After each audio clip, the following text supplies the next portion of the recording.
Hi friends, welcome back to our channel AL Foodology. வீடியோக்குள்ள போறதுக்கு முன்னாடி மறக்காம நம்ம சேனலை சப்ஸ்கிரைப் பண்ணிட்டு பக்கத்துல இருக்கிற பெல் ஐகானை பிரஸ் பண்ணி ஆல் ஆப்ஷனை செலக்ட் பண்ணிக்கங்க. அப்பதான் நான் போடுற எல்லா வீடியோஸோட நோட்டிஃபிகேஷனும் உங்களுக்கு கிடைக்கும். இன்ஸ்டாகிராம்லயும் அப்படியே நம்ம பேஜை ஃபாலோ பண்ணிக்கங்க. இன்னைக்கு நல்ல ஒரு டேஸ்டியான தக்காளி ரசம் ரெசிபி தான் செய்ய போறோம். வாங்க எப்படி செய்யறதுன்னு பார்க்கலாம். தக்காளி ரசம் வைக்கிறதுக்காக நான் ஒரு மிக்ஸி ஜாரில் ஒரு 3 தக்காளி கட் பண்ணி சேர்த்துருக்கேன். இது கூட 1/4 டீஸ்பூன் மஞ்சள் தூள், 1/4 டீஸ்பூன் மிளகாய் தூள் சேர்த்துருக்கேன். இதை இப்போ நல்லா பேஸ்ட்டாக அரைச்சி எடுத்து வச்சுக்குவோம். நான் ஒரு சின்ன லெமன் சைஸ் புளி எடுத்து கரைச்சி வச்சுருக்கேன். தக்காளி ரசத்துக்கு நம்ம புளி கொஞ்சம் கம்மியாக சேர்த்துக்கணும். இப்போ புளி கரைச்சி எடுத்து வச்சுருக்கேன். இப்போ இந்த அரைச்ச தக்காளி பேஸ்ட்டை இதோட சேர்த்துக்கலாம்.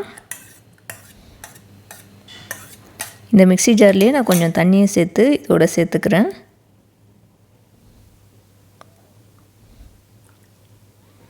இப்போ இதை நல்லா மிக்ஸ் பண்ணி விட்டுக்கலாம். நீங்கள் கரண்டிலேயோ இல்லை கையிலேயோ கூட நல்லா மிக்ஸ் பண்ணி கரைச்சி எடுத்து வச்சுக்கோங்க. நான் கையிலையும் கூட கொஞ்சம் நல்லா கரைச்சிக்கிட்டேன் தக்காளியை. அப்போ தான் புளியோடு நல்லா அது மெர்ஜ் ஆகும். இப்போது இதுக்காக மிளகு, ஜீரகம், பூண்டு இதை இடித்து வச்சுக்கலாம். எப்போதுமே நம்ம ரசத்துக்கு அது சேர்ப்போம். இதை குறப்பாக இடித்து வச்சுக்குவோம். இப்போ ரசம் செய்கிறதுக்கு நான் ஒரு பாத்திரம் வச்சுருக்கேன்.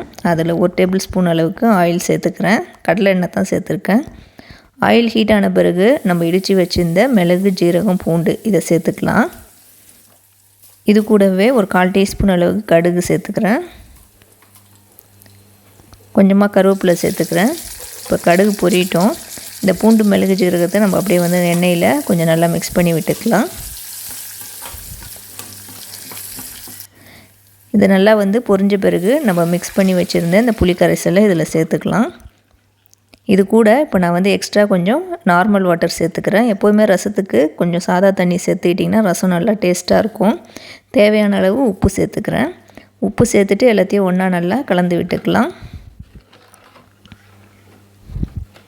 இந்த தக்காளி ரசம் நல்லா டேஸ்ட்டாக சூப்பராக இருக்கும். இப்போ இது குக் ஆகட்டும். ஓப்பன்லேயே வச்சு தான் குக் ஆகுறேன். இது தக்காளி நம்ம சேர்த்துருக்கிறதுனால ஒரு கொதி வரட்டும். அப்போ தான் அந்த தக்காளியில் இருக்கிற ராஸ்மெல் போகும்.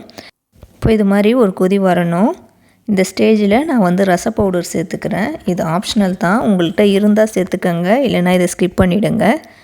ரச பவுடர் சேர்த்த பிறகு நான் கொஞ்சமாக பெருங்காயத்தூள் சேர்த்துக்கிறேன். நான் எப்போவுமே ரசத்துக்கு லாஸ்ட்டாக தான் பெருங்காயத்தூள் சேர்த்துக்குவேன். பெருங்காயத்தூள் சேர்த்துட்டு நல்லா கலக்கி விட்டுக்கலாம். பெருங்காயத்தூளை லாஸ்ட்டாக சேர்க்குறப்போ நல்லா வாசமாக இருக்கும் ரசம். எல்லாத்தையும் மிக்ஸ் பண்ணிவிட்டு நான் ஸ்டவ் ஃப்ளேம் ஆஃப் பண்ணிக்கிறேன். இப்போ கட் பண்ணி வச்சுருக்க கொத்தமல்லி இலையை சேர்த்துக்கிறேன். கொத்தமல்லி இலை சேர்த்துட்டு நல்லா கலக்கி விட்டுக்கலாம்.